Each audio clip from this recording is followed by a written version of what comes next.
What's up, YouTube? Figured I'd make a quick video while I'm cruising in traffic. I hope the audio is okay. I don't know. But the topic of this video is there is honor amongst thieves. And what I mean by that, the old saying goes, there's no honor amongst thieves, and, you can't trust people, in the underworld. And I don't know, I don't know if that's true. And the reason I say that I believe, it's honor amongst thieves is because it's accountability in the underworld. As far as the real world, people get away with, with all kind of stuff, talking crazy, doing crazy stuff. But see, in the underworld, it's consequences for,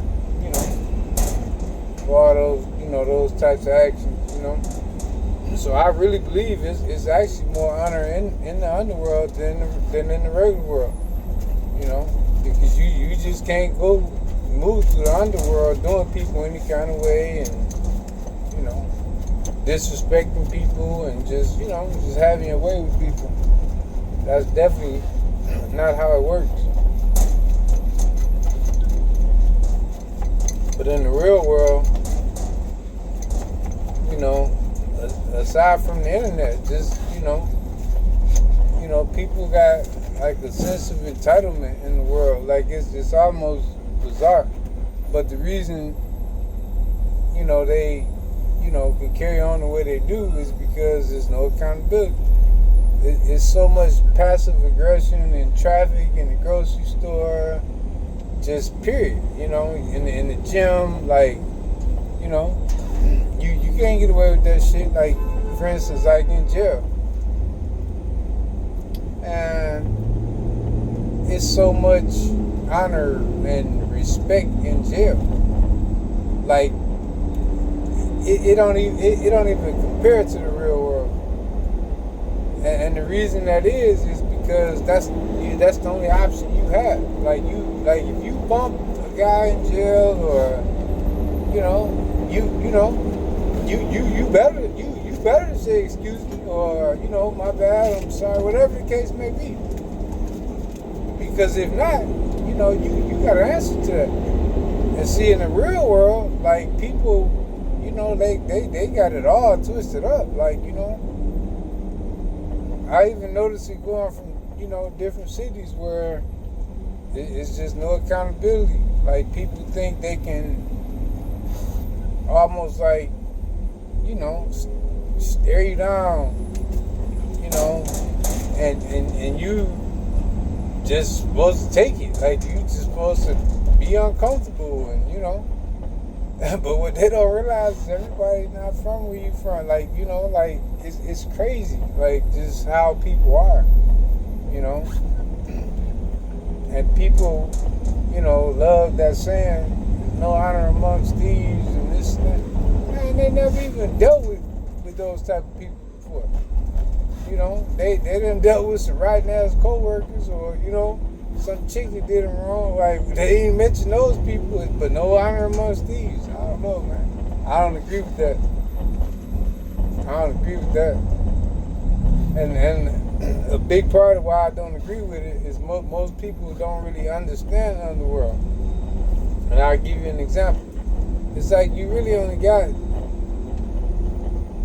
like 3 key figures in the underworld. Like, I mean, it's more, but like the 3, probably 80 to 90% gonna fit into these 3 categories. Like, you got the guy that's, he a boss. He good at this shit. He know how to control people. He know how to control killers. He good. He know how to get this shit done. Which you gotta have him. And then you got the second guy is almost like the killer / best friend / confidant of the cool guy. Because see, most times the way it works, the cool guy probably got a family. Probably don't hang out. Motherfucker might not even drink, you know? Like, he a laid back guy. That's why he able to think the way he think and do what he do. But the second guy is comfortable with it appearing that he's the guy. He's cool. He never said it. He never told nobody that. But he cool with people thinking that. You know? And that's a dangerous guy. You know? That's a dangerous guy. You gotta really, you know, be careful with that guy. And then you got the category that a lot of, you know, in the underworld, like a lot of them fit into this category. And it's one and the same almost. You got the thief / liar. They play a big part in the underworld. You know. But see, the thing about this thief / liar, like people who rob and scam, they don't kill. They don't. Like, they generally not violent people.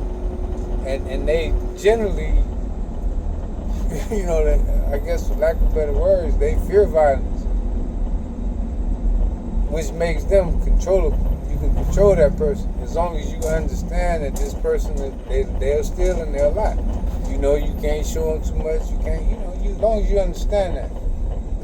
But see, the thing, my favorite person, and crazy, well, I won't say my favorite, but the person I like is the killer / best friend. Because see, the crazy thing about killers is they generally don't lie.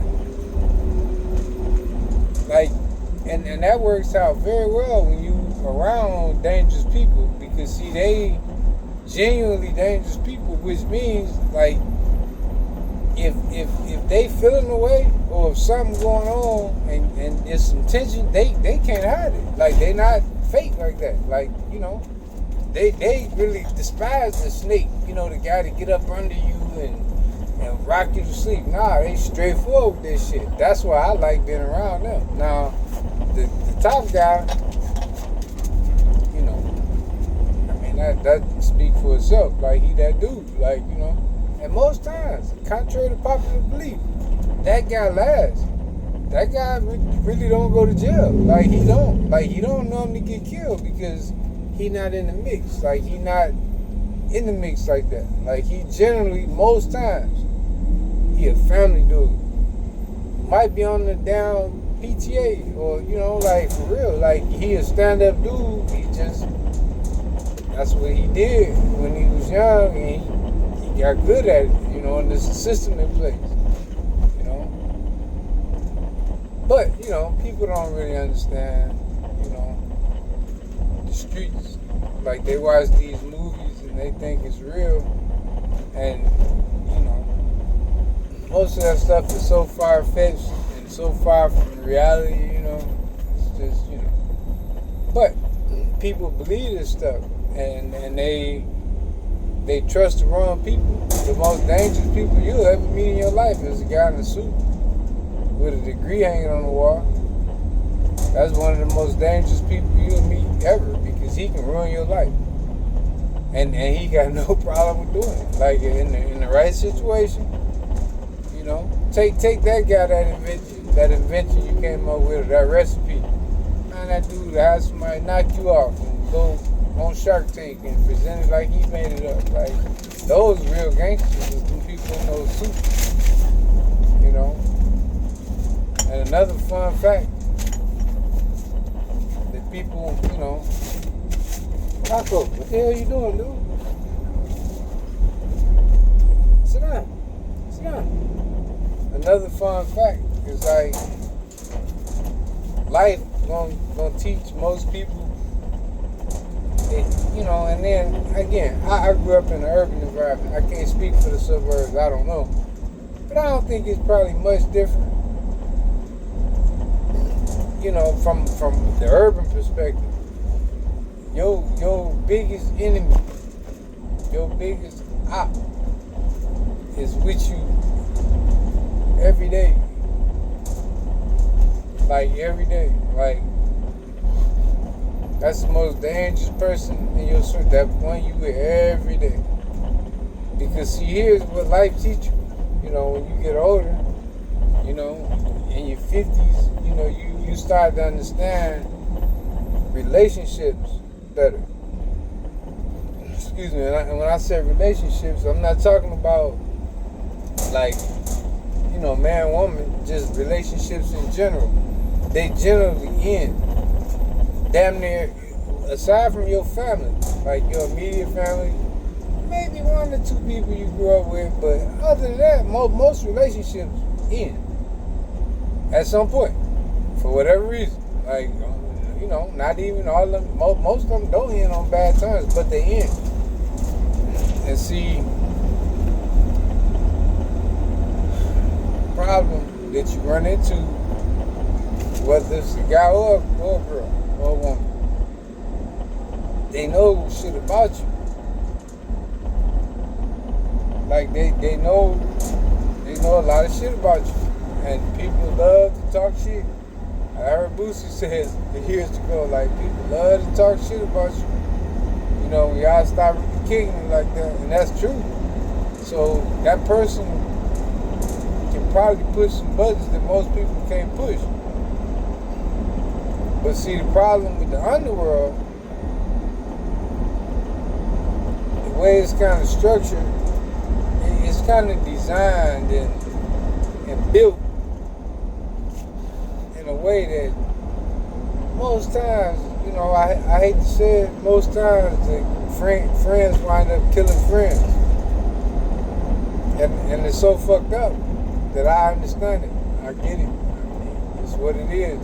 And I'll explain why I understand it the way I do. It's like if you know, let's just say you run with some known killers. You know, they get on like they known killers. You know, not tough guys. They known killers. Like you just don't want it with them. Like, you know, they get on for bread, for money. You know, God forbid you be the sister. Like you just don't want it with them. And but these are your people. This is your circle, like with these people. And some transpire where, you know, like, what example can I use? Say you wind up dealing with the known killer's sister's daughter, which would make that his niece. And you know, y'all young, and you know, she get wild, and you fuck around and beat her up or something, you know. But you cool with dude. Like, dude know you, he know you ain't really like that. But he kind of get put in a position where he got to pick a side, you know. Because see, family can be kind of fucked up when they come to that type of stuff, because like they'll take the guy in the family who's known to kick up dust and put him in these positions and be like, go on and kick up dust. That's what you do, right? And this dude might not even be on the same page as y'all as far as this argument. But aside from that, made me lose my train of thought. But I don't know where I was at. Yeah, I was saying, if you fall out with a guy like that you know don't really leave loose ends, and he ain't really cool with knowing he got a problem with somebody, like he don't really get on like that, and you know what this motherfucker capable of. So it kind of throw you in a weird spot, like, you know. Cause you in that world too, and even if you're not a person that'll actually get out yourself, you know who you got resources, you know who do. So this guy that was, you know, y'all dressed alike, bought the same cars, and y'all was brothers, and man, you sitting up figuring out in your head how you gonna put this down. The sad part, he on the other side of town thinking the same thing. And that, you know, that's just what it is when it comes to the underworld shit. But, you know, to the average person though, criminals are way more loyal than regular people. That's just my opinion. Especially like I won't use the word proud, not a proud criminal, but like somebody who it is what it is. You know, it's like, yeah, this is what I do. It's kind of like in a weird way, like you'll meet people, you know, in life, like people like say with tattoos all over their face, and you know, I mean, I would never do that, but that's to me, you know, that's like you can't really, you know, really go more hard or buck against the system than that, like for real. So in a weird way, I kind of respect it, I guess, you know. But some of them people, man, like you talk to them, shit, their shot was intact, and then you realize it was almost like I gotta prove to myself and show these motherfuckers how serious I am. And they go to the tattoo parlor, prove how serious they are. I mean, I just, you know, I don't think I would never do that. Like I just, you know, they say never say never. I mean, I just never see the reason to do that, because there's always gonna be, you know, some situation where, I mean, you know, people put makeup on and shit, but you don't do all that. Fucking don't get it. But I would never do that. I don't even know what the hell I was even talking about. But the message in the whole video, like what I'm trying to get across, hey, stop believing that bullshit about no honor amongst thieves, and if motherfuckers are known jaywalker, don't trust him. Oh, I know. Oh, I know. They love to say, oh, he's a convicted felon. Can you elaborate on that a little bit? Because I got a homeboy, man, that wrote like a check for $26 when we was 17 or 18. We in our 50s now. You still have a felony for that. So, you know, you need to give me some more details about this whole felony that you keep talking about. And they love to say that. Even when it be like felon in possession of a firearm, like, man, you know, that sound bad. Like, man, do you know how many people filled out some bold paperwork and you know, got in trouble and got convicted? They never went to jail, they just got probation, but they got a felony on their record. So you hear, you know, felon in possession, like, man, come on. Oh, one big game. One big game. But again, like I said, I was just trying to make the point to stop believing all the shit you hear about, you know, your uncle that's he a known criminal, he a career criminal. Hey, look, you might not want to leave your purse around that motherfucker, but I guarantee you, I bet you both my feet, he got some game and knowledge that all the other people don't have. Like, where would they get it from? They ain't been where he been. Like, stop counting people out. And then, like, what people don't really also understand about, like, a lot of guys that especially guys who've been in, like, certain types of prisons, and they come out relatively normal, you know, aside from, you know, memories of being in prison. But man, you gotta respect them dudes, like, to survive in certain environments. Man, people don't really get it, man. Like, they don't understand it.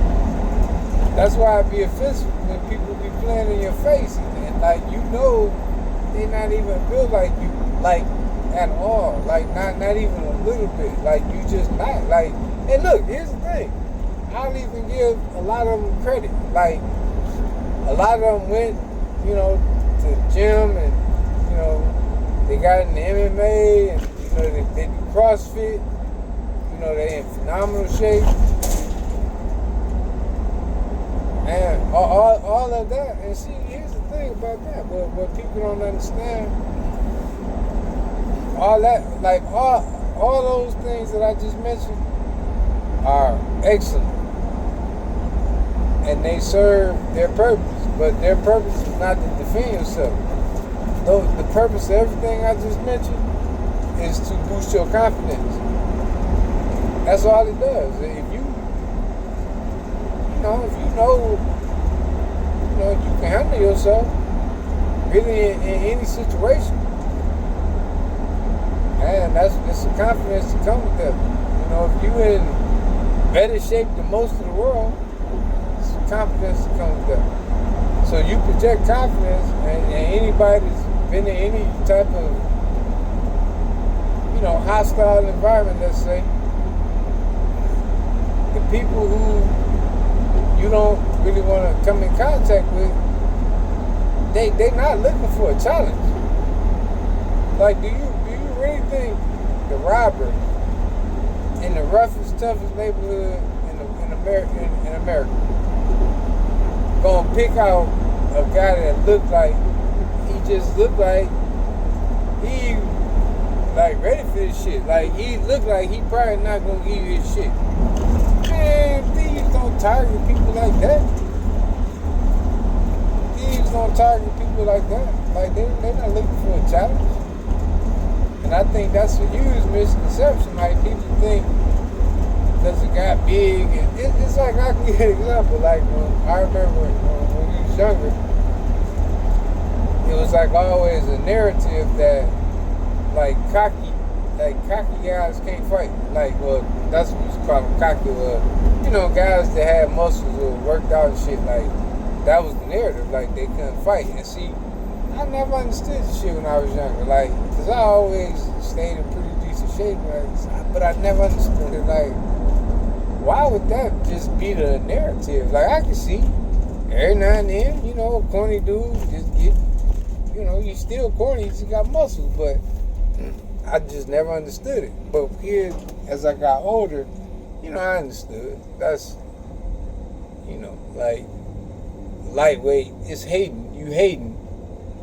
It's almost like saying, niggas ain't scared of cock. They like, now you got muscles, and so that's the narrative. That's the comment. Like, but see, here's the thing. I thought about it. I'm like, man, I heard a lot of people say that, but I ain't never one time in my whole entire life seen nobody try to fight no dude with muscles. Never, not once.